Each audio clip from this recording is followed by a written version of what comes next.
Kaya na ginawa namin sa probinsya ng South Cotabato, totoo na talagang ang elementary, high school, walang PTA fees na yan. Walang donation, walang fees na nagagaling sa mga magulang. At tinitiyak namin kahit wala kang pera, ay makapag-aral ka ng elementary at high school. Ganon din sa kolehiyo. Sa kolehiyo, kahit private school, meron ng agreement sa provincial government na kung saan hindi mo na kailangan pang lumapit sa mga gobernador, mayor, congressman o kanino pa. Ang gagawin mo lang, mag-enroll ka lang, automatic scholar ka na. Ganon din sa hospitalisasyon. Hindi mo na kailangan pang lumapit sa gobernador ko, may sakit yung anak ko, pwede ba may libre yung hospital? Hindi na kailangan.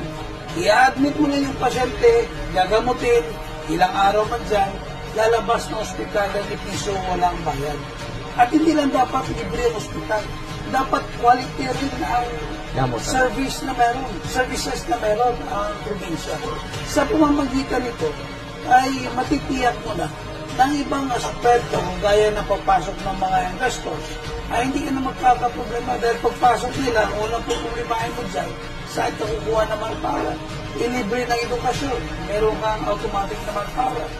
Pag nagkakasakit, pupulimahin mo rin yung ibang aspeto ng development. Ilibre na, hindi na maapektuhan mo. So yung cycle